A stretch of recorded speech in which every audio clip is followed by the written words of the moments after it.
Hello guys, welcome back to my channel.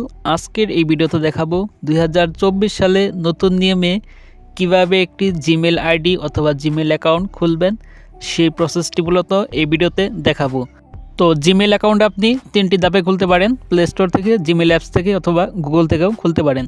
তো আজকের এই ভিডিওতে দেখাবো কিভাবে প্লে স্টোর থেকে জিমেল অ্যাকাউন্ট খুলতে হয়। তার জন্য আপনি চলে যাবেন আপনার ফোনের প্লে স্টোরে। তো প্লে স্টোরে যাওয়ার পর আপনার যদি নতুন একটি জিমেল অ্যাকাউন্ট খোলার প্রয়োজন পড়ে তাহলে এরকম অপশন আসবে।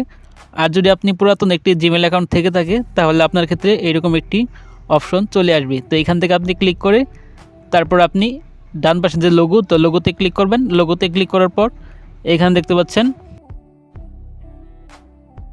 তারপর এখানে আপনাদের সামনে এইরকম একটি ইন্টারফেস ওপেন হবে।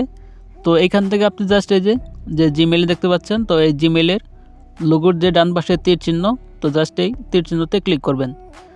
তো এইখানে ক্লিক করার পর নিচের দিকে দেখতে পাচ্ছেন একটি অপশন রয়েছে অ্যাড অ্যানাদার অ্যাকাউন্ট। তো জাস্ট আপনি এই অ্যাড অ্যানাদার অ্যাকাউন্ট এই অপশনে ক্লিক করবেন। তো এইখানে ক্লিক করার পর আপনাদের সামনে এরকম একটি পেজ ওপেন হবে। তো অবশ্যই আপনাদের ফোনের লক অথবা প্যাটার্ন চাইবে, সেটি দিয়ে দিবেন। তো দেওয়ার পর তারপর এখান থেকে জাস্ট আপনি এই গুগল অপশনে ক্লিক করবেন। তো গুগলে ক্লিক করে দেওয়ার পর এখানে পেজটি লোডিং হবে। তারপর আপনি আবার ফিঙ্গারপ্রিন্ট অথবা আপনার ফোনের লকটি দিয়ে দিবেন। দেওয়ার পর জাস্ট আপনার সামনে এরকম একটি পেজ ওপেন হবে। তো এইখান থেকে জাস্ট দেখতে পাচ্ছেন ক্রিয়েট অ্যাকাউন্ট। তো জাস্ট এই ক্রিয়েট অ্যাকাউন্টে ক্লিক করবেন। তো এই ক্রিয়েট অ্যাকাউন্টে ক্লিক করার পর এইখানে আপনার জিমেল অ্যাকাউন্টের দুটি অপশন শো হবে। তো এখান থেকে আপনি ফর মাই পার্সোনাল ইউজ, তো এই অপশনটাকে সিলেক্ট করবেন। তো সিলেক্ট করার পর এখানে দেখতে পাচ্ছেন ফার্স্ট নেম এবং লাস্ট নেম দিতে হবে। তো জাস্ট এখানে আপনার নামটা দিয়ে দিবেন। তো জাস্ট এখানে নামের প্রথম অংশ দিবেন, এখানে নামের শেষের অংশ দিয়ে দিবেন। তো এখানে আমার নামের প্রথম অংশ দিয়ে দিচ্ছি এমডি এবং লাস্ট নেম দিয়ে দিচ্ছি। তো ফার্স্ট নেম এবং লাস্ট নেম দেওয়ার পর তারপর এখান থেকে নেক্সট, তো এখান থেকে নেক্সটে ক্লিক করবেন। তো নেক্সটে ক্লিক করে দেওয়ার পর এরকম একটি পেজ আসবে। তো এইখান থেকে আপনাকে দেখতে পাচ্ছেন মান্থ এবং ডে এবং ইয়ার এবং জেন্ডার সিলেক্ট করতে হবে।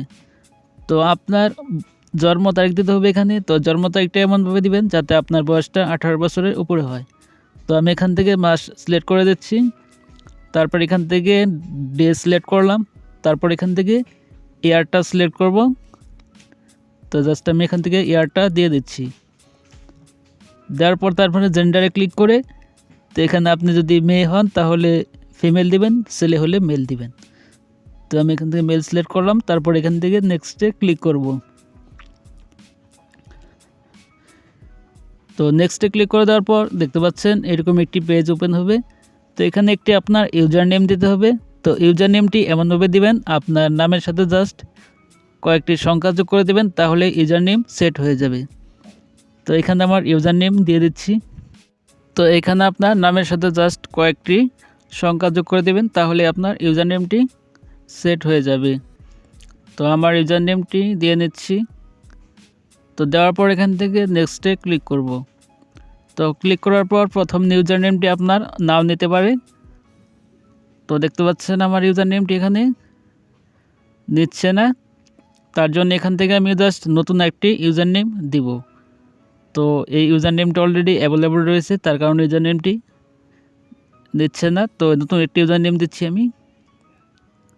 তো জাস্ট এখানে অন্য একটি নাম দিয়ে দিচ্ছি। তো দেওয়ার পর জাস্ট এখান থেকে আবার নেক্সটে ক্লিক করব।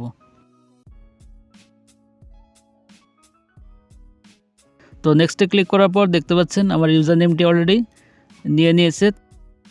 তারপর এখানে আপনার একটি পাসওয়ার্ড দিতে হবে। তো পাসওয়ার্ডটি অবশ্যই স্ট্রং পাসওয়ার্ড দিবেন এবং আপনার নামের সাথে কয়েকটি সংখ্যা যোগ করবেন এবং হ্যাশ স্টার এগুলো দিয়ে পাসওয়ার্ডটি দিয়ে নেবেন। তো জাস্ট আমি আমার পাসওয়ার্ডটি দিয়ে নিচ্ছি। তো পাসওয়ার্ডটি দেওয়া হয়ে গেলে তারপর এখান থেকে নিচে নেক্সটে ক্লিক করবেন। নেক্সটে ক্লিক করে দেওয়ার পর add phone number, add to account. তো এখানে আপনার একটি ফোন নাম্বার দিতে হবে। তো ফোন নাম্বারটি অবশ্যই আপনার ফোনে থাকতে হবে। তো জাস্ট এখানে একটি আমার ফোন নাম্বার দিয়ে দিচ্ছি। তো দেওয়ার পর জাস্ট এখান থেকে নেক্সটে ক্লিক করবেন। তো নেক্সটে ক্লিক করে দেওয়ার পর এরকম একটি পেজ ওপেন হবে। তো আপনারা চাইলে এই পেজটি স্ক্রিনশট দিয়ে রাখতে পারেন অথবা আপনি একটি নোটপ্যাডে আপনার মোবাইল নাম্বার এবং ইউজার আইডি এগুলো সেভ করে নিতে পারেন। তো জাস্ট আমার পেজটি স্ক্রিনশট নিলাম, তো আপনারাও স্ক্রিনশট দিয়ে রাখবেন। পরবর্তীতে আপনার অ্যাকাউন্টের যদি পাসওয়ার্ড ভুলে যান তাহলে এটি দিয়ে আপনি পাসওয়ার্ড রিকভার করতে পারবেন। তারপর এখান থেকে নেক্সটে ক্লিক করবেন। তো ক্লিক করে দেওয়ার পর দেখতে পাচ্ছেন এরকম একটি পেজ আসবে। তো এখান থেকে স্ক্রল করে নিচের দিকে যাবেন, যাওয়ার পর এখানে দেখতে পাচ্ছেন আই এগ্রি বলে একটি অপশন রয়েছে। তো এখান থেকে আই এগ্রি এই অপশনে ক্লিক করবেন। তো ক্লিক করে দেওয়ার পর এরকম একটি পেজ ওপেন হবে এবং পেজটি লোডিং হবে। লোডিং হওয়ার পর অটোমেটিক আপনার জিমেইল অ্যাকাউন্টটি খোলা হয়ে যাবে। তো এইভাবে আপনারা খুব সহজেই নতুন একটি জিমেইল অ্যাকাউন্ট খুলে নিতে পারেন এবং আপনার প্লে স্টোরে আপনার ইউটিউব, ফেসবুকে ব্যবহার করতে পারবেন। তো আজকের এই ভিডিওটি এই পর্যন্তই। তো ভিডিওটি যদি ভালো লাগে অবশ্যই ভিডিওটি একটা লাইক দিবেন, আর চ্যানেলতে হলে অবশ্যই চ্যানেলটি সাবস্ক্রাইব করে রাখবেন এই ধরনের ইন্টারেস্টিং ভিডিও পাওয়ার জন্য। তো ভালো থাকবেন, সুস্থ থাকবেন, খোদা হাফেজ।